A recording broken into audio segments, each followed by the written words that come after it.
உலகமெங்கும் வாழும் அனைத்து அன்பு உள்ளங்களுக்கும் உற்சாகமான பணிவான வணக்கங்கள். இன்றைய அனுபவ பதிவில் 40 வருட கால எனது ஜோதிட அனுபவ பதிவுகளில் இன்று நாம் பார்க்க இருக்கிறது ஒரு சொந்த தொழில், ஒரு ஜோதிடர், மிகப்பெரிய ஒரு ஜோதிடர் அப்படின்னு சொல்லிக்கிறவர், இந்த 20ஆம் நூற்றாண்டில் மிகப்பெரிய ஜோதிடர் அப்படின்னு சொல்லக்கூடியவர் சொந்த தொழில் செய்ய சொல்லி அந்த சொந்த தொழில் செஞ்சு எல்லாத்தையும் இழந்து கிட்டத்தட்ட 400 கோடி ரூபாய் மதிப்புள்ள அனைத்து சொத்துக்களையும் இழந்து இன்னைக்கு ரொம்ப பரிதாபகரமான நிலையில் இருக்கார். ஏன் அவருக்கு இந்த மாதிரியான நிலை? ஏன் அந்த ஜோதிடர் இப்படி அவரை தொழில் செய்ய சொன்னார்? ஏன்னா அவரை கடவுளாக, அந்த ஜோதிடரை 20ஆம் நூற்றாண்டின் மிகப்பெரிய ஜோதிடரை கடவுளாக நினச்சி தானே இவர் போய் 10,000 ரூபாய் பணம் கட்டி ஜாதகம் பார்த்தாரு. நீங்கள் சூப்பராக இருக்கும் இந்த திசையில் தொழில் செய்யுங்க அப்படின்னாரு. தொழில் செஞ்சு ஏன் அவர் எல்லாத்தையும் இழந்து உடல்நலம் பாதிக்கப்பட்டு மருத்துவமனையில் கிடக்கிறார்? ஏன்னா இது அவரே இந்த பெயர் மாற்றம் எதுவுமே செய்யாமல் அந்த ஜாதகத்தை காமிக்கிறேன். ஏன்னா அவருடைய ஃபோன் நம்பர்லேருந்து எல்லாமே கொடுத்துருக்காரு. நீங்கள் யார் வேணாலும் கூப்பிட்டு அவரை கூப்பிட்டு கூட கேட்டுக்கலாம். அந்த அளவுக்கு ஏன் இதில் என்ன தவறு, என்ன நடந்தது அப்படிங்கிறத பற்றி தான் இப்போ நம்ம பார்க்க இருக்கிறோம். இப்போது உதாரணமாக பாருங்களேன். இப்போது இந்த ஜாதகத்தை கவனிங்க. விஸ்வநாதன் அவருடைய பேர் 59 வருஷம் 1 மாதம் 22 நாள் ஆச்சு. இப்போ அவருக்கு 60 வயசு இப்போ நடக்குது. 9/5/1966 பிறந்தவர். 3 மணி 35 நிமிஷம் 29 செகண்டில் அவர் பிறந்திருக்காரு. இது அவர் கொடுத்த பர்ஃபெக்டான ஹாஸ்பிட்டல் கொடுத்த நேரத்தை அப்படியே ஃபிட் பண்ணியிருக்கேன். இப்போ பாருங்களேன், அவர் தேய்பிரை பஞ்சமியில், பூர்ண நட்சத்திரத்தில், தனுசு ராசியில், கன்னி லக்னத்தில், சாத்திய யோகத்தில், தைதுல கணத்தில் பிறந்திருக்காரு. அப்படிங்கிறது இந்த ஆரம்ப நிலையில் என்னென்ன இருக்கும் இது எல்லாமே இந்த ஜாதகத்தில் வந்துடும். அடுத்ததான் என்ன பண்ணுறோம், இங்கே பாருங்கள், இந்த ஜாதகத்தை பார்க்குறோம். இப்போ பாருங்கள், அது என்ன லக்கணம்? கன்னிகா லக்கணம். உங்களுக்கு இதை பார்த்தா தெரியும். லக்கணம் கன்னிகா லக்கணம். லக்கணத்தில் மாந்தி இருக்காரு. லக்கணத்துலேருந்து கிளாக் வைஸாக என்றோம். அதில் பார்த்தீங்கன்னா 3ஆம் இடம் தைரிய வீரி ஸ்தானத்தில் கேது பகவான் உச்சபலம் பெறாரு. அடுத்தது பாருங்கள், 4ஆம் இடம் தாய்ஸ்தானம் சுகஸ்தானத்தில் சந்திர பகவான் 4ஆம் இடத்துல இருக்கார். இப்போ நிறைய பேர் சொல்லுவாங்க, சந்திரன் 4ஆம் இடத்துல இருந்ததுன்னா சந்திரன் திக்பலம் பெறாரு அப்படின்னு சொல்லுவாங்க. ஏன்னா 4ல் சந்திரன் இருக்கிறனால திக்பலம் பெறுவார். 7ஆம் இடம் சமசப்தம கலஸ்திரஸ்தானத்தில் மனைவி ஸ்தானத்தில் சுக்கிரன் உச்சபலம் பெற்று சனியோட சேர்க்கையாகிறாரு. 8ஆம் இடம் அஸ்தமஸ்தானத்தில் சூரியன் உச்சபலம் பெற்று செவ்வாய் ஆட்சி பலம் பெற்று புதனோட சேர்க்கை பெறாரு.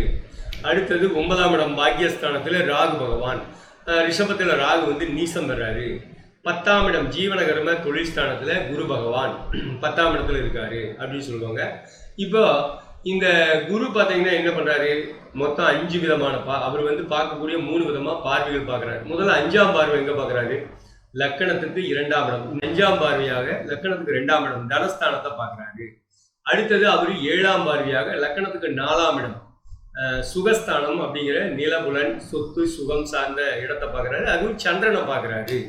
அப்போ குரு பார்வை. அடுத்தது குரு 9ஆம் பார்வையா லக்கணத்துக்கு 6ஆம் இடத்தை குரு பார்க்குறாரு. அப்போ இந்த குருவினுடைய பார்வை சுபத்துவம் சொல்றாங்கல்ல. இப்போ குரு பார்வை பாருங்க, குரு 10ஆம் இடம் ஜீவன கர்மஸ்தானத்தில் இருக்காரு. 10ஆம் இடத்தில் ஒரு பாவியேனும் இருப்பது பாரம்பரிய ஜோதிடத்தில் சொல்லப்படுது. 10ஆம் இடத்தில் ஒரு பாவியேனும் இருப்பது வாழ்க்கையில் வளர்ச்சியை தரும், தொழில் வளர்ச்சியை தரும், ஜீவிச்சுக்குவார், அவர் இப்படி தான் ஜீவனம் பண்ணுவார் அப்படின்னு சொல்லுவாங்க.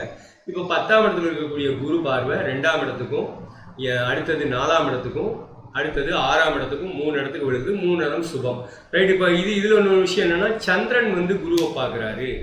அப்போ குருவும் சந்திரனும் நேருக்கு நேர் 7க்கு 7ஆக பார்த்துக்கிறாங்க அப்படிங்கிறத இந்த ஒரு தகவல் இந்த இடத்துல நீங்கள் பார்க்கணும்.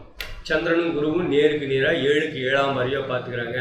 சந்திரனால குரு சுபத்துவம் அடைகிறார், குருவால சந்திரன் சுபத்துவம் அடைகிறார். இதெல்லாம் வந்து சொல்றதுக்கு அழகா இருக்கும். அடுத்தது இன்னொன்று சொல்லுவாங்க, சனி வந்து குருவோட வீட்டில் இருந்து சனி வந்து சனியினுடைய பார்வை குரு வீட்டில் இருக்கிறதுனால அது சுபத்துவம்னு சொல்லுவாங்க. இன்னொரு வகையில் மாற்றியும் சொல்லுவார், எது சனி இருக்கிற வீட்டிலேருந்து பார்த்தா சனி பாவ கிரகம், அதனால பாவத்துவமாக பெறுது அப்படின்னு சொல்லுவாங்க. சனியுடைய பார்வை 3ஆம் பார்வை 9ஆவது வீட்டுக்கும், அடுத்து சனியினுடைய 7ஆம் பார்வை லக்கணத்துக்கும், சனியுடைய 10ஆம் பார்வை 4ஆவது வீட்டுக்கும், லக்கணத்துக்கு 4ஆவது வீட்டுக்கும் விழுகுது. இந்த இடங்களெல்லாம் பாதிக்கப்பட்டிருக்குதுன்னு சொல்லுவாங்க. அடுத்து இந்த இடங்களெல்லாம் சிறப்பாக இருக்கணும்னு சொல்லுவாங்க. மொத்தத்தில் ஒரு விஷயத்தை சொல்லிகிட்டே இருப்பாங்க. இப்போ லக்கணத்துக்கு 11ஆம் பாவாதிபதியான சந்திரன் வந்து 4ஆம் இடத்துல இருந்து, லக்கணத்துக்கு 11ஆம் இடத்துக்கு அதிபதியான சந்திரன் வந்து 4ஆம் இடத்துல இருந்து லாபாதிபதி வந்து குருவை பார்க்குறாரு, 10ஆவது வீட்டை பார்க்குறாரு. அதனால ஜாதகர் மிகப்பெரிய அளவில் தொழில் செய்வார். இந்த மாதிரி எல்லாம் நிறைய சொல்லி சொல்லி ஏமாத்திருக்காங்க. அதை பற்றி தான் நான் இந்த ஜாதகத்தை உங்களுக்கு இது மூலம் என்னுடைய அனுபவத்தின் மூலமாக உங்களுக்கு சொல்கிறேன். நடந்த விஷயம் என்னங்கிறது உங்களுக்கு தெரியணும்ல. இப்போ வந்து நவாம்சத்தில் கிரகபலம் பார்க்குறோம். நவாம்ச கிரகபலத்தில் என்ன வருது ரிசல்ட்டு? சுக்கிரன் வந்து நவாம்சத்தில் ஆட்சி பெறாரு. அடுத்தது குரு பகவான் வந்து தனுசுல ஆட்சி பெறாரு. அப்போ குரு பகவான் வந்து 10ஆம் இடத்துல இருக்கக்கூடிய குரு, ஜீவனஸ்தானத்தில் இருக்கக்கூடிய குரு, அவர் வந்து என்ன பண்றாரு? நவாம்சத்துல ஆட்சி பெறாரு. அதுவும் ஒன்று ரொம்ப முக்கியம். அது வந்து சிறப்பான நிலை அப்படின்னு சொல்லுவாங்க. இப்போ நான் என்ன சொல்ல வரேன் இந்த ஜாதகத்தில், இப்போ முதல்ல பாவஸ்புடம், அதில் கிரகங்களை ரொம்ப துல்லியமாக கணிக்கிறோம். கிரகங்களை துல்லியமாக கணிக்கிறோம், பாவங்களை துல்லியமாக கணிக்கிறோம், என்னென்ன நட்சத்திரத்தில் இருக்குதுன்னு பார்க்குறோம். ஏன்னா பாரம்பரிய ஜோதிடத்திலேயாகட்டும், எந்த வகை ஜோதிடமாகட்டும் சாரம் பார்க்காதவன் சோரம் போவான். இந்த சாரம் பார்க்காதவன் சோரம் போவான் அப்படிங்கிறதுக்கு ஒரு முக்கிய உதாரணம். இந்த உதாரணமாக இந்த 20ஆம் நூற்றாண்டின் மிகப்பெரிய ஜோதிடர் அப்படின்னு சொல்லிக்கக்கூடிய ஆதித்ய குருஜி, ரைட்டாக பாருங்க, அவர் குறிச்சு கொடுத்தது தான் இந்த அவர் பார்த்து தொழில் செய்ய சொன்னது தான் இந்த ஜாதகம். இதே நான் எந்த விதத்துலையும் அவரே ஜாதகரே போன சொல்றதுக்கு தயாராக இருக்கார். எந்த இடத்துக்கு வேணால் அவர் சொல்லுவார். இப்போ பாருங்களேன், இந்த நம்ம பாவஸ்புடம் முக்கியமாக பார்க்குறோம். பாவஸ்புடத்தில் எந்த நம்ம முக்கியமாக கவனிக்க வேண்டியது இல்லை, ஒவ்வொரு கிரகங்களும் எந்தெந்த இடத்தில் இருக்கிறது, எந்தெந்த பாகை அளவுகளில் இருக்கிறது, என்னென்ன நட்சத்திரத்தில் இருக்கிறது அப்படிங்கிறத பார்க்கணும். சந்திரன் மட்டும் ஒரு நட்சத்திரத்துலன்னா அது நட்சத்திரம், மற்ற கிரகமெல்லாம் ஒரு நட்சத்திரத்துலன்னா அது நட்சத்திரமே இல்லை, அது எதுவுமே பலன் தராது அப்படின்னு சொல்றாரு. நட்சத்திரங்களே இல்லை, பஞ்சாங்கமே இல்லைன்னு சொல்றாரு அந்த தவளை ஜோதிடர். அதை பற்றி தான் இந்த இடத்துல விவரமாக சொல்றேன். இப்போ பாருங்களேன், இதுல நாம என்ன பார்க்கணும் அப்படின்னா, கிரக அஸ்தங்கங்கள் ஏதாவது இருக்கா? இங்க பாருங்க, சூரியனும் செவ்வாயும் நெருங்கின டிகிரியில் இருக்காங்க. சூரியன் 24 டிகிரி 57 மினிட் 10 செகண்ட்ல, செவ்வாய் 22 டிகிரி 33 மினிட் 32 செகண்ட்ல. இது ரொம்ப துல்லியமாக கவனிக்கணும். ஏன்னா சூரியன் இருக்கிற பாகை அளவுகள் இருந்து பாகை டிகிரி ரெண்டு ஒன்று தான். சூரியன் இருக்கிற பாகைங்கிற டிகிரியிலிருந்து மற்ற கிரகங்கள் வந்து ஒரு மிக முக்கியமாக 5 டிகிரிக்குள் நெருங்கி இருந்தால் அஸ்தங்கமாகும்னு பாரம்பரிய ஜோதிடத்தில் சொல்லப்படுது. ஆனால் என்னுடைய அனுபவத்தில் 3 டிகிரிக்குள்ளே இருந்தால் தான் அது அஸ்தங்கமாகுதுங்கிறத நான் கண்டுபிடிச்சேன். அது ரொம்ப கரெக்டாகவும் இருக்குது. ரைட்டாக பாருங்க, மிக முக்கியமாக சூரியனிலிருந்து நெருங்குற டிகிரியில் சந்திரன் ஆகட்டும், ராகு கேதுகளாகட்டும் நெருங்கி இருந்தால் அதுக்கு அஸ்தங்கங்கள் கிடையாது.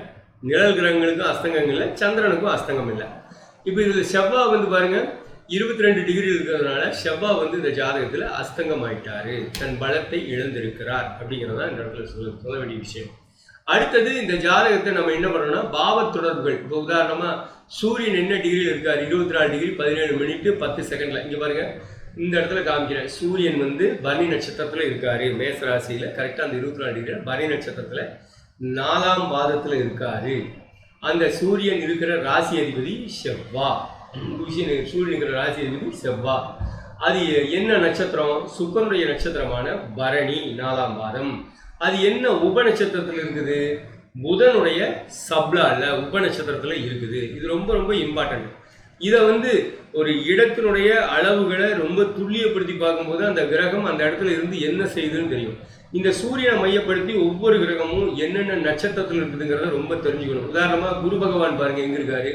10ஆம் இடத்துல தொழில்ஸ்தானம் இருக்கக்கூடிய குரு 7 டிகிரி 21 மினிட் 26 செகண்ட்ல இருக்காரு. ரொம்ப முக்கியமாக சொல்ல போனால் பாவஸ்புடம் பார்க்கறதுல குரு பகவான் 9வது வீட்டில் இருக்கிறாரா 10வது வீட்டில் இருக்காரா அப்படின்னு பார்த்தீங்கன்னா, இங்கே பாருங்க, 9வது பாவ ஆரம்ப முனை 12 பாகை 11 கலை 58 விகலையில் இருக்குது. அதாவது 12 டிகிரி 11 மினிட் 58 செகண்ட் இருக்குது.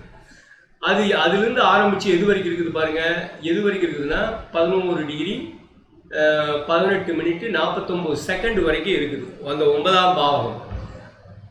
10ஆம் பாவகம் எதில் ஆரம்பிக்குது? 10ஆம் பாவமுனை எதில் ஆரம்பிக்குது? 11 டிகிரி 18 மினிட் 49 செகண்ட்ல தான் ஆரம்பிக்குது. அப்போ குரு பகவான் எங்க இருக்காரு? 9வது வீட்டில் இருக்காரா 10வது வீட்டில் இருக்காரா? பாவஸ்புடத்துல தான் இது எந்த இடத்துல கரெக்டாக இருக்குன்னு தெரியும். இதுல பாருங்க, குரு பகவான் 9வது வீட்டில் தான் இருக்காரு, 10வது வீட்டில் இல்லை. ரைட்டா பாருங்க, அவர் 9வது வீட்டில் தான் குரு பகவான் இருக்காரு.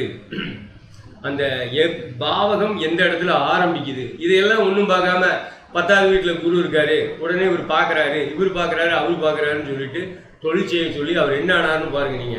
இப்போ இந்த குரு பகவான் பாருங்க, குரு பகவான் 7 டிகிரி 21 மினிட் 26 செகண்ட்ல. குரு பகவான் என்ன நட்சத்திரம்? என்ன ராசியில? மிதுன ராசியில. என்ன நட்சத்திரத்துல? திருவாதிரை நட்சத்திரம் 1ஆம் பாதத்துல. அந்த ராசியினுடைய அதிபதி யார்? மிதுன ராசியினுடைய அதிபதி புதன். என்ன நட்சத்திரத்தில் இருக்காரு? திருவாதிரைக்கு அதிபதி ராகு. எந்த சப்ளால் இருக்காரு? ராகுடைய சப்ளால தான். அதோடைய அந்த குறிப்பிட்ட ஒரு பகுதியை டிகிரி வைஸாக பிரிக்கும் போது பாகை, கலை, விகலை அப்படிங்கிறதுல அது ரொம்ப துல்லியமா தெரியுது. அப்போ இதனுடைய அடிப்படையில இங்க பாருங்க, பாவ தொடர்புகள், கிரக தொடர்புகள் எந்தெந்த ராசியை தொடர்பு கொள்ளுது அப்படிங்கிறத பார்க்கணும். இப்ப நாம முக்கியமா நான் சொல்ல விரும்புறது என்னன்னா, இந்த குரு பகவானை பத்தி தான். இங்க பாருங்க, குரு பகவான் எந்த நட்சத்திரத்துல? ராகுடைய நட்சத்திரத்துல. எந்த உபநட்சத்திரத்துல? ராகுடைய உபநட்சத்திரத்துல. ஆக குரு பகவான் இந்த ஆஷ் பட்டன் போடுதுன்னா வலிமை குறைவா இருக்கான்னு அர்த்தம். வலிமை குறைந்த குரு பகவான். இதை பத்தி நீங்க எப்படி வலிமை குறைவு, வலிமை அப்படிங்கறத எப்படி சொல்றீங்க அப்படின்னா, நீங்க இந்த நம்மளுடைய அஸ்ட்ராலஜி, பாரம்பரிய ஜோதிடம், கேபி அஸ்ட்ராலஜி, பிரசன்ன ஜோதிடம், வாஸ்து ஜோதிடம், எண்கணிதம், எல்லா வகையான பயிற்சிகள் அடங்கிய யூடியூப்ல லிங்க் வழியாகவும் நீங்க வேணும்னா நீங்க அழகா நீங்க என்னை தொடர்பு கொள்ளலாம். என்னோட நம்பருக்கு ஃபோன் பண்ணீங்கன்னா போதும், என் செக்ரட்டரி எடுப்பாங்க, ஃபோன் எடுப்பாங்க. அவங்க உங்களுக்கு அதுக்கு உண்டான வழிமுறைகள் சொல்லி கொடுப்பாங்க. நீங்க ஈஸியா வீட்டில் இருந்தபடியே உங்களுக்கு விருப்பமான நேரத்துல, உங்களுக்கு இஷ்டப்பட்ட நேரத்துல, ஓய்வான நேரத்துல இந்த ஜோதிடத்தை படிச்சு ரொம்ப அழகா தெரிஞ்சுக்கலாம். இதுல பாருங்களேன், இந்த குரு பகவான் வந்து ராகுடைய நட்சத்திரத்துல, ராகுடைய உபநட்சத்திரத்துல 9வது ராசியை தொடர்பு கொள்கிறார். அதாவது 9வது பாவத்தை தொடர்பு கொள்கிறார். இப்போ குரு பகவான் ராகுடைய நட்சத்திரத்துல இருக்க, அவர் 9ஆம் பாவத்தை தொடர்பு கொள்றார் அப்படிங்கிறது நம்மளுக்கு ஈஸியா தெரிஞ்சிடும் இந்த கேபி ஸ்டில்லர் அஸ்ட்ராலஜியில. ரைட்டா பாருங்க. இப்போ பாரம்பரிய ஜோதிடத்துல நீங்க பொதுவா பாத்தீங்கன்னாலும் ஓரளவுக்கு அது தெரிஞ்சுக்கலாம். ராகுடைய சாரத்தில் இருக்குது, குரு பகவான் திருவாதிரை ராகுடைய சாரத்தில் இருக்காரு. ராகு பகவான் இந்த ஜாதகத்துல பாத்தீங்கன்னா ராகு பகவான் இப்ப எப்படி இருக்காரு? இங்க பாருங்க, ஒண்ணு இல்லை, ரொம்ப சிம்பிள். ராகு பகவான், குரு பகவான் ராகுடைய நட்சத்திரத்தில் இருக்காரு. ராகு என்ன பண்றாரு? ராகு நீசம் ஆயிட்டாரு. நீசம் தூங்கிட்டு இருக்காருன்னு அர்த்தம், பலம் இழந்துட்டாருன்னு அர்த்தம். அப்போ பலம் இழந்துட்டாரு அப்படிங்கிறது பாரம்பரிய ஜோசியம் பார்த்தா கூட, பாரம்பரிய ஜோதிடர்கள் கூட ரொம்ப துல்லியமா சொல்லுவாங்க என்னன்னு, இந்த ஜாதகர் சொந்த தொழில் இந்த திசையில் செய்யக்கூடாதுன்னு. ரைட்டா பாருங்க, பாரம்பரிய ஜோதிடர்கள் கூட ரொம்ப அழகா சொல்லுவாங்க. குரு பகவான் ராகுவோட நட்சத்திரத்துல, அதுவும் நீச பலம் பெற்ற ராகுவோடைய நட்சத்திரத்துல இருக்காரு. அடுத்தது வீடு கொடுத்தவன் உச்சம் பெற்றாலும் சனியோட சாரத்தில் இருக்கான் அப்படின்னு எல்லாம் அவங்க அழகா சொல்லி இந்த ஜாதகம் தொழில் செய்யக்கூடாதுங்குவாங்க. இந்த பாரம்பரிய ஜோதிடமும் தெரியாத ஒரு அறகுற தவள ஜோதிடர்கள் வெறும் குரு 10ஆம் இடத்துல குரு தொழில்ஸ்தானத்தில் இருக்காரு, சந்திரனுடைய சுப பார்வையில் இருக்காரு, சுபத்துவம் ஆயிட்டாரு, அதனால தொழில் செய்யும் சொல்லி இப்போ இருக்கிற 400 கோடி ரூபாய்க்கு மேல இருந்த சொத்து அத்தனை அழிச்சு ஒண்ணும் இல்லாம மொட்டை அடிச்சு மூளையில் இருக்கிற வச்ச மாதிரி ஆஸ்பத்திரியில் நடக்கிறாரு இவரு. இது எவ்வளவு ஒரு தவறான ஒரு வழிகாட்டுதல், எவ்வளவு தவறான ஒரு முறை. மக்களே கொஞ்சம் விழிப்புணர்வோட கொஞ்சம் விஷயத்தை தெரிஞ்சுக்கங்க. இங்க பாருங்க, இந்த ஜாதகத்தை நம்ம டிகிரி வைஸா கணிச்சிருக்கோம். டிகிரியில கணிக்கும் போது இந்த குரு பகவான் வந்து ராகுடைய நட்சத்திரத்துல, ராகுடைய உபநட்சத்திரத்துல 9வது ராசியை தொடர்பு கொள்றாரு. இந்த திசை எப்ப ஆரம்பிச்சதுங்க பாருங்க, 2016 16ஆம் தேதி 2வது மாசம் 2016 ஆரம்பிச்சது. எது வரைக்கும் இருக்குது? 16/2/2032 வரைக்கும் குருதிசை இருக்கு. குருதிசை மொத்தம் 16 வருஷம். இந்த குருதிசை ஆரம்பிச்சோன்னு உங்களுக்கு தொழில் ரொம்ப சூப்பரா இருக்கும். அது வரைக்கும் அவர் பாட்டுக்கு அவர் ஏதோ ஒரு தேங்காய் வியாபாரம் அது இதுன்னு பண்ணிட்டு விவசாயம், பூமி, நிலம் இதுகளெல்லாம் பார்த்துட்டு வாடகை வருமானங்கள் வாங்கிட்டு அவர் பாட்டுக்கு நிம்மதியா இருந்தவரை நீங்க வந்து தொழில் ஆரம்பிங்க, அதை செய்யுங்க, இதை செய்யுங்கன்னு சொல்லிட்டு அவர் எக்கச்சக்கமான தொழில ஏகப்பட்ட முதலீடு, கிட்டத்தட்ட 200 கோடி ரூபாய்க்கு பக்கம் முதலீடு போட்டு தொழில் செஞ்சார். இப்போ இந்த முதலீடு 200 கோடி ரூபாய் போட்டு முதலீடு போட்டு தொழில் செஞ்சு என்ன ஆச்சு? 9வது ராசி அப்படின்னா பாரம்பரிய ஜோதிடத்தில் 9வது ராசி பாக்கியஸ்தானம், இருக்கிற பாக்கியங்கள் எல்லாம் கொடுக்கும், பிதாஸ்தானம், கடவுளுடைய அனுகிரகம் கிடைக்கும் அப்படின்னு பொதுவாக தான் சொல்லுவாங்க. ஆனா நம்ம சாஃப்ட்வேர்ல ரொம்ப தெளிவா நான் நிறைய சொல்லி கொடுத்து நிறைய மாணவர்களுக்கு என்னோட இதுக்கு முன்னாடி நடந்த வகுப்புகள் நிறைய யூடியூப்ல போட்டிருக்கேன். அதை பார்த்தீங்கன்னாவே தெரியும். 5 9வது ராசியை 1 5 9வது ராசியை 1வது ராசிக்கோ அல்லது 5வது ராசிக்கோ அல்லது 9வது ராசிக்கோ தொடர்பு கொண்டா மொட்டான்னு சொல்லியிருப்பேன். மொட்டான்னு என்ன, இருக்கிற சொத்துக்கள் அத்தனையும் அழியும், இருக்கிற தொழில் எல்லாமே அழியும் அப்படின்னு அழகா சொல்லி கொடுத்துருப்பேன். லைவா கூட ஒருத்தரை நிறுத்தி ஜாதகம் பார்க்க வந்தவரை நிறுத்தி கூட ஒரு பதிவு போட்டிருப்பேன். முன்னால எட்டிங்ல இருக்கு என்னுடைய அந்த பதிவு கூட. லைவா ஒருத்தருக்கு பெங்களூர்ல இருந்து வந்தவருக்கு லைவா சொல்லி ஆமா தொழில் எல்லாம் நஷ்டம் எல்லாமே போயிடுச்சுன்னு அவர் சொல்லியிருப்பாரு, வாக்கு மூலமா ஸ்டேட்மெண்ட் கொடுத்துருப்பாரு. அந்த அளவுக்கு அது ரொம்ப துல்லியமா சொல்லலாம். யார் வந்தாலும் சரி அவங்க கிட்ட கதையெல்லாம் கேட்க முடியாது, என்ன விஷயம் என்ன ஏதுன்னு கேட்காம இதான் நடந்திருக்கு இப்படிதான் நடந்திருக்கு அப்படின்னு கடகடன்னு சொல்லலாம். இந்த ஜாதகம் கிட்ட பார்த்தோன்னு சொல்லிட்டேன் கடகடன், சார் உங்களுக்கு எல்லாமே அழிச்சிருப்பீங்க, எல்லாமே போயிருக்கும், தொழில் செஞ்சு எல்லாம் லாஸ் ஆயிருப்பீங்க. ஆமா சார் ஐயா சாமி அப்படின்னு. இப்போ ஹாஸ்பிட்டல் கிடப்பீங்க அப்படின்னா ஆமாங்கிறாரு அவரு. ஏன் ஹாஸ்பிட்டல் இருக்கிறாரு, அவருக்கு என்ன ஆச்சு என்ன ஏது பாங்க விவரமா சொல்றேன். இப்ப இதுல பாருங்க, கிரகபல வரைபடம் நம்ம சாஃப்ட்வேர் வந்து ரொம்ப அற்புதமா வடிவமைக்கப்பட்டிருக்கு. இந்த வடிவமைப்பு அதுக்காகவே நம்ம பாராட்டணும். இங்க பாருங்க, அகம் புறம், அக வாழ்க்கை புற வாழ்க்கைன்னு கொடுக்கும். இதுல புற வாழ்க்கைன்னு கொடுக்குது. புற வாழ்க்கை என்ன கொடுத்து பாருங்க, பொருளாதாரம், தொழிலுக்கு, சொத்து சேர்க்கைக்கு சாதகமான கிரகங்கள் அப்படின்னு கொடுக்குது. இங்க பாருங்க குரு பகவான் எத்தனை பர்சன்டேஜ் இருக்காரு இதுல, வெறும் 25%. இங்க பாருங்க சூரியன், ராகு, புதன், குரு, வெறும் 25% தான் குரு பகவான் இருக்காரு. இந்த குரு திசை 2014 2032 வரைக்கும் இருக்கு. ரைட்டா பாருங்க. இப்போ இந்த குரு திசை ஆரம்ப காலத்துல இருந்து இப்போ அவரு 2016 தான் ஜோசியம் பார்க்குறாரு. ஒரு பெரிய பிரபல ஜோதிடர் சென்னையில் இருக்கிற ஜோசியர்கிட்ட பார்க்குறாரு. 10,000 ரூபா பணம் கட்டி பார்க்குறாரு. அவர் ஏதோ அந்த கோயிலுக்கு போங்க, இந்த கோயிலுக்கு போயிட்டு நீங்கள் இந்த தொழிலை செய்யுங்கன்னு சொல்லிட்டாரு. அவர் தொழில் ஆரம்பித்தார். குரு பகவான் 10ல் இருக்காரு. சினிமா துறையில் பெரிய ஆளாவீங்க, அதை செய்வீங்க, இதை செய்வீங்க, ரொம்ப பிரபலமாக வருவீங்கன்ட்டார். இவர் எல்லாத்தையும் போட்டு காசு பணம் இருக்க தோட்டக்காடை எல்லாத்தையும் விற்று எல்லாத்தையும் தொழில் செஞ்சு ஒன்றும் இல்லாமல் எல்லாத்தையும் இழந்துட்டார். என்னாச்சு அவருக்கு? இங்கே பாருங்க, அவர் ஜாதகத்தில் சூரியன் கெட்டு கிடக்குது. 8 10 ராசி தொடர்பு கொள்ளுது. இப்போ இந்த குருவுக்கு எப்படி பார்த்தீங்கன்னா அதே போல தான். அதுக்கப்புறம் பாருங்க புதன் பாருங்க முழுசா அவுட்டு. 4 8 12 ராசி தொடர்பு அவரும் கெட்டு போயிட்டாரு. சுக்கிரன் பாருங்க அதுவும் சுத்தமாக அவுட்டு. 2 4 6 10 12 ராசி தொடர்பு அதுவும் கெட்டு போச்சு. ரொம்ப முக்கியமாக இப்போ இப்போ அவருக்கு நடக்கிறது என்னன்னா, சுகர் கால் எடுக்கிறாங்க. நரம்பு மண்டலங்கள் பாதிக்கப்பட்டு கால் எடுத்து ஹாஸ்பிட்டல் போட்டு கிடக்குறாரு. இப்போ இவங்க என்ன சொல்லுவாங்க, 10ஆம் இடத்துல குரு இருக்காரு, 4 குடையவன் 7 குடையவன் 4 7 குடையவன். இந்த லக்கணத்துக்கு அதாவது இந்த கணிகால லக்கணத்துக்கு 4 7 குடையவன் 10வது வீட்டில் இருக்காரு. அடுத்தது 7வது வீட்டில் சுக்கிரன் வேற உச்சமாயிட்டாரு, 2 9 குடையவன். அதனால பார்த்தீங்கன்னா இந்த ஜாதகருக்கு குரு திசை தொழில் ரொம்ப சூப்பராக இருக்கும் அப்படின்னு சொல்லியிருப்பாங்க. இதே ஒரு சில ஜோதிடர்கள் இப்போ இப்படி ஆனதுக்கப்புறம் என்ன சொல்லுவாங்க அப்படின்னா, 4 7 குடையவன் இந்த ஜாதகத்தில் கன்னிகால லக்னத்துக்கு பாதகாதிபதி. ஆக பாதகாதிபதியினுடைய தசை நடக்கும்போது தொழில் செய்யலாமா அப்படின்னு சொல்லி கேட்பாங்க. ஒரு சிலர் தொழில் சூப்பராக இருக்கணும்னு சொல்லுவாங்க. ஆனால் இது நடந்த விஷயம் இதுதான். இந்த தவளை ஜோதிடர் பார்த்து இந்த ஜாதகம் ரொம்ப சூப்பர் ஜாதகம், இது கண்டிப்பாக ரொம்ப பிரமாதமாக இருப்பார் அப்படின்னு சொல்லிட்டு தொழில் செய்ய சொல்லி எல்லாத்தையும் இழந்து ஹாஸ்பிட்டல் படுத்திருக்காரு. அவருடைய ஃபோன் நம்பர்லேருந்து அவருடைய அட்ரஸ்லேருந்து எல்லாமே இருக்குது. பாருங்கள், ரொம்ப பாவம் பரிதாபமாக இருக்குது பார்க்குறக்கே. இந்த மாதிரியான ஒரு நிலைகள் சூழ்நிலைகள் ஏன் வந்துச்சு? ஜோதிடத்தை முழுமையாக படித்து உணர்ந்து, வேத ஜோதிடமாகட்டும் பாரம்பரிய ஜோதிடம் பராசரர் முறையாகட்டும் முழுமையாக படித்து அது என்னென்ன நட்சத்திர சாரத்தில் இருக்குது, எப்படி இருக்குதுன்னு உணர்ந்து அது என்ன மாதிரியான ராசிகளை தொடர்பு கொள்ளுது, அதையே தகுந்த மாதிரி அவங்கள இருக்க சொல்லணும். உதாரணமாக எங்கிட்ட இந்த ஜோதிடர் இந்த ஜாதகர் ஏற்கனவே எங்கிட்ட 2014 எங்கிட்ட கேட்டதான என்ன சொல்லுவேன், சார் இந்த திசையில் எந்த ஒரு தொழில் செய்யாமல் கம்முன்னு ஓய்வு எடுக்க பாருங்க, இருக்கிறத பாருங்க, உடம்ப கவனிச்சிங்க அப்படின்னு நான் சொல்லியிருப்பேன். உடல்நலத்தை கவனிங்க அப்படின்னு சொல்லியிருப்பேன்.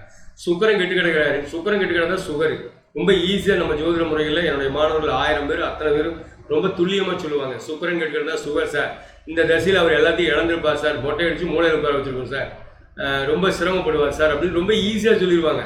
இந்த மாதிரி அழகாக ஜோதிடத்தை கற்றுக்கிறது, ஜோதிடத்தை முழுசாக கற்றுக்கிட்டு அதை சொல்கிறத தவிர விட்டுட்டு ஏதோ வாய்க்கு வந்ததை குரு பார்க்குறாரு, அவரு பார்க்குறாரு, இவரு பார்க்குறாரு, கோச்சாரத்தில் குரு பார்க்குறாரு அப்படின்னு எல்லாம் பார்த்து பலன் சொல்லி இன்னைக்கு அவளுக்கு சிரமப்படுறேன். ரைட்டாக பாருங்க, இது ரொம்ப ரொம்ப இப்படிப்பட்ட முறைகள்லேருந்து வெளியே வாங்க. மக்களே கொஞ்சம் அறிவு வெளிச்சம் பெறுங்க. இப்போ இந்த பதிவை போட்டால் தவளைகள் தான் ரொம்ப அதிகமாக இருக்குது. தவளை ஜோதிடர்கிட்ட படித்த தவளைகள் வெறும் இந்த இதை பார்த்து கோச்சாரத்தை பார்த்து பலன் சொல்கிறவங்க நிறைய பெருகிட்டாங்க. ஏன்னா இலவசமாக கற்றுக்குறாங்க. வெறும் 100 ரூபாய்க்கு ஜோசியம் சொல்லி கொடுக்குறதுனால வெறும் 100 ரூபாய்க்கு ஜோசியம் கற்றுக்கிட்டு அவங்க நானும் ஜோசியர்னு போர்டு மாட்டிட்டு நிறைய பேர் உட்காந்துக்கிட்டு இந்த மாதிரி சொல்லிட்டு இருக்கிறாங்க. இதுலேருந்து நீங்கள் வெளிச்சத்துக்கு வாங்க. ஒரு கிரகம் இப்போ உங்களுக்கு தொழில் செய்ய சொல்கிறாருன்னா நடக்கக்கூடிய தசாநாதன் என்ன பாகையில், என்ன கலையில், என்ன விகலையில் இருக்கார், அவர் எந்த நட்சத்திர சாரத்தில் இருக்கார், எந்த பாவங்களை தொடர்பு கொள்கிறார், அதாவது எந்த ராசிகளை தொடர்பு கொள்கிறார், எந்த ராசிகளை தொடர்பு கொண்டு செயல்படுத்துகிறார் அப்படிங்கிற ஒரு கேள்வி கேட்டீங்கன்னா நீங்கள் எந்த ஜோசியர்கிட்ட வேணாலும் பார்க்க போங்க. அவர்கிட்ட இந்த ஒரு கேள்வி கேட்டீங்கன்னா அந்த கேள்விக்கு அவர் சரியான இந்த ராசியை தொடர்பு கொள்கிறார், இந்த ராசியை செயல்படுத்துகிறார் அப்படின்னு கரெக்டாக சொன்னார்னா அவர் ஜோசியர்னு அர்த்தம். புரியுதா பாருங்க, முதல்ல அது தெரியணும். இந்த தொழில் செய்கிறதுக்கெல்லாம் நீங்கள் இது ரொம்ப ரொம்ப முக்கியமாக தொழில் செய்யும்போது ஜாதகத்தை ரொம்ப கரெக்டான ஜோசியர்கிட்ட, அனுபவம் வாய்ந்த ஜோதிடர்கிட்ட பார்க்கணும். ஏன்னா என்னுடைய 40 வருஷ அனுபவத்தில் இன்னும் நிறைய இருக்குது. இந்த ஒரு ஜோதிடர் மட்டும் இல்லை, இந்த தவளை ஜோதிடர்கிட்ட ஏமாந்து போன இவரை மாதிரி நிறைய கிட்டத்தட்ட ஆயிரக்கணக்கான ஜாதிரம் இருக்குது. அவர்கிட்ட ஏமாந்து போனவங்க, டைவர்ஸு பிரச்சனை, பல விதமான பிரச்சனை சிக்கினவங்க எல்லாமே நிறைய இருக்காங்க. அதுபோக மற்ற ஜோதிடர்களாகட்டும், மற்ற ஜோதிடர்னா நிறைய நல்ல ஜோதிடர் இருக்காங்க. சில ஜோதிடர்கள் சில வகையான ஜோதிடர்கள், அரைகுறை ஜோதிடர்கள். அந்த அரைகுறை ஜோதிடர்கள் யாரும் சொல்றேன்னா ரொம்ப முக்கியமான டிவியில் ராசி பலன் சொல்லி மக்களை ஏமாத்துறாங்க பாருங்க. அந்த மாதிரி ஜோதிடர்கள் தான் இந்த ஜோதிடத்தை முழுசா புரிஞ்சுக்கல, முழுசா தெரிஞ்சுக்கல. அவங்க தயவு செஞ்சு இந்த ஜோதிடத்தை கத்துக்கிட்டு, ஏன்னா எங்கிட்டயே கூட கத்துக்கலாம், கத்துக்கிட்டு அதுக்கப்புறம் நீங்க போய் ராசி பலன் சொல்லுங்க. அதுல நிறைய மக்களை சந்திங்க, அவங்களுக்கு நல்லது சொல்லுங்க. அது ரொம்ப நல்ல விஷயமா இருக்கும். இப்போ உங்களுக்கு இன்ன வரைக்கும் இந்த ஜாதக பலன் சொல்லியிருக்கேன், உங்களுக்கு நல்லா புரியும்னு நினைக்கிறேன்.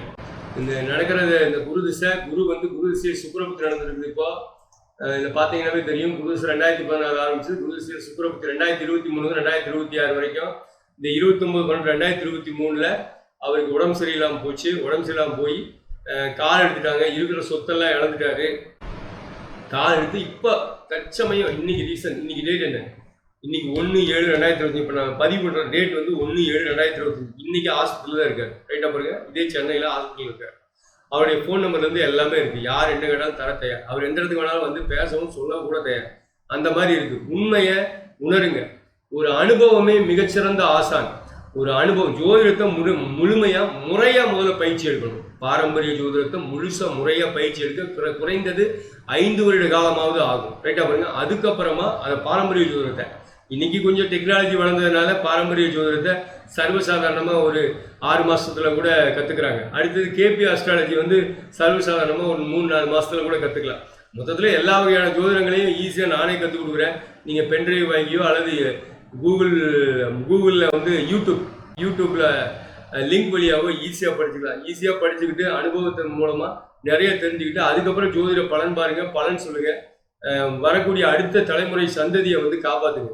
அதை விட்டு போய்ட்டு வாய்க்கு வந்ததையெல்லாம் சொல்லி தவளை வாயால் வடை சுடுற மாதிரி வடை சுட்டு மக்களை ஏமாற்ற வேண்டாம்னு இந்த பதிவின் மூலம் கேட்டுக்கிறேன்.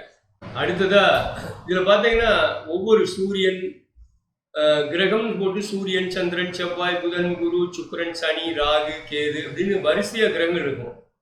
அந்த கிரகங்கள் என்ற நட்சத்திரம் இங்கே வந்து தனியாக கொடுக்கப்பட்டிருக்குது. சூரியன் சுக்கிரனுடைய நட்சத்திரத்தில், சந்திரன் குருவோட நட்சத்திரத்தில், செவ்வாய் சுக்கிரனுடைய நட்சத்திரத்தில், புதன் கேதுவோ நட்சத்திரத்தில், குரு ராகுவோ நட்சத்திரத்தில், சுக்கிரன் சனியோ நட்சத்திரத்தில், சனி குருவோ நட்சத்திரத்தில், ராகு சூரியனுடைய நட்சத்திரத்தில், கேது குருவோ நட்சத்திரம். இது பிறந்தப்ப இருந்த கிரக நிலையினுடைய நட்சத்திர சாரம்.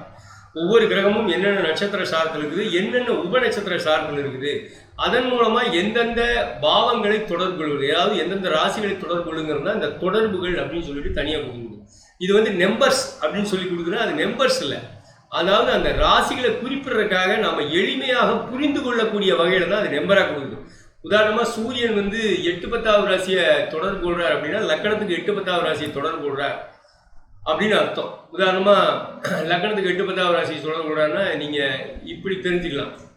பாவ தொடர்புல இப்போ லக்கணம் வந்து கன்னிகா லக்கணம், லக்கணத்துக்கு 8வது ராசியான மேஷத்தையும் அடுத்தது 10வது ராசியான மிதுனத்தையும் தொடர்பு கொள்றார் அப்படின்னு அர்த்தம். அதைத்தான் இந்த இடத்துல காமிச்சிருக்குது. அதாவது உதாரணமா மேசம் தொடர்புகள், மேசம் அடுத்தது மிதுனம் அப்படின்னு அந்த இடத்துல இந்த 8-10ங்கிற தொடர்புல மேசம் மிதுனம் அப்படின்னு கொடுத்தா படிக்கிற மாணவர்களுக்கும் பார்க்குறவங்களுக்கும் குழப்பமாக இருக்குங்கிறதுனால தான் அது 8-10 அப்படின்னு சொல்லிட்டு ரொம்ப எளிமைப்படுத்தப்பட்டு நம்பர் டிஜிட்டலாக கொடுக்கப்பட்டிருக்கு. இது ஒன்றும் நம்பர் ஜோசியமெல்லாம் இல்லை. ரைட்டாக பாருங்க, முழுக்க பாரம்பரிய ஜோதிடமும் கேபி ஜோதிடமும் கலந்த ஒரு கலவை. இப்போ நான் வந்து வெறும் கேபி ஜோதிடம் பார்க்கறது இல்லை. இப்போ உதாரணமாக இது சாஃப்ட்வேர் வந்து தேவராஜ் சார்கிட்ட வாங்குறேன். அவர் கேபி ஜோதிடம் மட்டும்தான் பார்ப்பார். கேபி ஜோதிடத்துக்கு மட்டும்தான் ரொம்ப முக்கியத்துவம் கொடுப்பார். அவர் அதை மட்டும்தான் பார்ப்பார். நான் அப்படி இல்லை. நான் எல்லா வகையான ஜோதிடத்தையும் படிச்சிருக்கிறதுனால பாரம்பரிய ஜோதிடம் தான் முதல்ல எடுத்துக்குவேன், அதுக்கப்புறம் கேபி ஜோதிடம் எடுத்துக்குவேன், அதுக்கப்புறம் பிரசன்ன ஜோதிடம் எடுத்துக்குவேன். நான் கற்றுக்க வச்சிருக்கிற அத்தனை வகையான ஜோதிடங்களையும் இந்த சாஃப்ட்வேரில் பயன்படுத்துவேன். இந்த சாஃப்ட்வேரில் வெறும் கேபி ஜோதிடம் மட்டும் இருக்குதுன்னு நினச்சி ஏமாந்துடாதீங்க. இங்கே பார்த்தீங்கன்னா அஷ்டவர்க்கம், ராசி நவாம்சம் போனீங்கன்னா அஷ்டவர்க்கம் வரும். கிரகங்களுடைய உச்ச நீச நட்பு சமம் பகை சாரம் இதெல்லாம் இருக்குது. இதெல்லாம் எங்களுக்காக பாரம்பரிய ஜோதிடத்தை பயன்படுத்துகிறவங்களுக்காக அவர் கொடுத்துருக்காரு. பாருங்க, இதில் அஷ்டவர்க்கம் இருக்குது பாருங்க. அஷ்டவர்க்கம் பாருங்க, சூரியனுடைய அஷ்டவர்க்கம், செவ்வாய் அஷ்டவர்க்கம், சந்திரன் அஷ்டவர்க்கம், அடுத்தது புதன் அஷ்டவர்க்கம், குரு அஷ்டவர்க்கம், சுக்கிரன் அஷ்டவர்க்கம், இதெல்லாம் கொடுத்து பாருங்க. புதன் அஷ்டவர்க்கம், சுக்கிரன் அஷ்டவர்க்கம், குரு அஷ்டவர்க்கம். அடுத்து பாருங்க சனி அஷ்டவர்க்கம், சர்வ அஷ்டவர்க்கம், மொத்தம் 337 பரல்கள். இதெல்லாமே இதில் கொடுத்துக்கு பாருங்க. 337 பரல்கள் இதெல்லாமே கொடுத்துருக்கோம். அதே போல் பார்த்தீங்கன்னா வர்க்க சக்கரங்கள், இதுலேயே வர்க்க சக்கரங்கள் இருக்கு பாருங்க. அஷ்டவர்க்கம் இருக்கிற மாதிரியே வர்க்க சக்கரங்கள், கோரா, திராக்கானம் எல்லாமே இருக்கும் பாருங்க. சதுர்த்தாம்சம், சப்தாம்சம், தசாம்சம், துவதாசாம்சம், துவதசாம்சம், அடுத்து சோடாம்சம், விம்சாம்சம், சதுர்விம்சாம்சம், பாம்சம், திரிசாம்சம், சஸ்தியாம்சம். இது எல்லாமே 60 கூறுகளாக, நட்சத்திரத்தை 60 கூறுகளாக பிரித்த சஸ்தியாம்சம், முன்ஜென்ம கர்மவினை. இது எல்லாமே இந்த சாஃப்ட்வேர்ல இருக்குது. நாம எல்லாத்தையும் பயன்படுத்துறோம், பயன்படுத்தி தான் பலாபலன்கள் சொல்றோம் அப்படிங்கிறது ரொம்ப ரொம்ப முக்கியம். ஏன்னா நான் இவர் கேபி ஜோதிடர்னு சொல்லிப்பாங்க. நான் கேபி ஜோதிடர் மட்டும் இல்லை சாமி, நான் எல்லா வகையான ஜோதிடத்தையும் படிச்சிருக்கேன். நாடி ஜோதிடத்துலேருந்து எல்லாத்தையும் படிச்சிருக்கேன். எல்லா வகையான ஜோதிடம் கற்றுக் கொடுக்குறேன். நாடி ஜோதிடம் கற்றுக் கொடுக்குறேன், பாரம்பரிய ஜோதிடம் கற்றுக் கொடுக்குறேன், வேத ஜோதிடம் கற்றுக் கொடுக்குறேன், கேபி ஜோதிடம் கற்றுக் கொடுக்குறேன், பிரசன்ன ஜோதிடம் கற்றுக் கொடுக்குறேன், பிரசன்ன பலன்கள் சொல்லிக் கொடுக்குறேன், எல்லாமே சொல்லித்தரேன். ரைட்டாக பாருங்க. ஜோதிடத்தில் இருக்கக்கூடிய வாஸ்து ஜோதிடம் கற்றுக் கொடுக்குறேன், நியூமாலஜி கற்றுக் கொடுக்குறேன், எண்ணியல் ஜோதிடம், ஜெம்மாலஜி கற்றுக் கொடுக்குறேன், வாஸ்து எதுவுமே விடலை. என்கிட்ட படித்த மாணவர்கள் எல்லாம் பார்த்தீங்கன்னா எல்லா வகையான ஜோதிடங்களை படிச்சுட்டு போனதுனால என்கிட்ட வெளியே போகும்போது அவங்க வெளியே போனதுக்கப்புறம் பிரபலமாக இருக்காங்க. எங்கிட்ட வெளியே போனவங்க மகா பிரபலமானவங்க எக்கச்சக்கமான பேர் இருக்காங்க. ரைட்டாக பாருங்க. உதாரணமாக எங்கள் சங்கத்தினுடைய அடுத்த தலைவர் சதீஷ்குமார், அவருக்கு இல்லாத யூடியூப் ரசிகர்களா, அவருக்கெல்லாம் கிட்டத்தட்ட 10 லட்சம் பேர் வந்துட்டாங்க வியூவர்ஸ். அந்த அளவுக்கு வந்துட்டார், பெரிய அளவில் வந்துட்டார். அவர் ரொம்ப சூப்பராக சொல்கிறார், அட்டகாசமாக. இதை படித்து தான் அவர் பெரிய லெவலில் அட்டகாசமாக சூப்பராக இருக்கு. அந்த மாதிரி நிறைய பேர் இருக்காங்க. அவர் ஒருத்தர் இல்லை, எக்கச்சக்கமான மாணவர்களை நான் உருவாக்கிட்டே இருக்கேன். நிறைய ஜோதிடர்கள் தான் எங்கிட்ட ஜோதிடம் படிக்கிறாங்க. அதை விட நிறைய ஜோதிடர்கள் தான் எங்கிட்ட ஜாதகமே பார்க்குறேன். நான் ஜாதகம் பார்க்குற ஒவ்வொருத்தருமே ஜோதிடர் தான் சாமி. அப்போ ஜோதிடர்களுக்கு ஜோதிடம் பார்க்குற நான் எந்த அளவுக்கு அவங்க இருப்பாங்க, எந்த அளவுக்கு நான் பலன்னு சொல்லுவேன். ரைட்டாக பாருங்க. தொடர்ந்து அடுத்தடுத்த வாரம் ஒவ்வொரு பதிவுகளாக இன்னைக்கு நீங்கள் தொழில் மூலம் நஷ்டமானதை பார்த்தீங்க. இதே போல அடுத்தடுத்த நிறைய பதிவுகள் அனுபவத்தின் மூலமாக பார்க்கப்பட்ட ஜாதகங்கள், அந்த ஜாதகனுடைய ஒப்புதலோட தான் பதிவு செய்வேன். ஏன்னு கேட்டீங்கன்னா என்கிட்ட பார்த்த அத்தனை ஜாதகங்களும் ரிஜிஸ்டர் ஆயிடும். அடுத்தது அவங்களுடைய ஃபோன் நம்பர்லேருந்து ரிஜிஸ்டர் ஆயிடும். அவங்க கிட்ட ஃபோன் பண்ணி அனுமதி கேட்டுட்டு அதுக்கப்புறமா தான் அதை பதிவே செய்கிறேன். பெயர் மாற்றமெல்லாம் எதுவும் செய்யறதில்ல. அதுக்கு எனக்கு வேண்டவும் வேண்டாம். உண்மையை சொல்லுவோம் இந்த உலகத்திற்கு. வாழ வந்தோம், வாழ்வோம், வாழ வைப்போம், வாழ்த்துவோம் என்ற வாசகங்களோடு மீண்டும் அடுத்த பதிவில் சந்திப்போம். நன்றி, வணக்கம், வாழ்த்துக்கள் நண்பர்களே.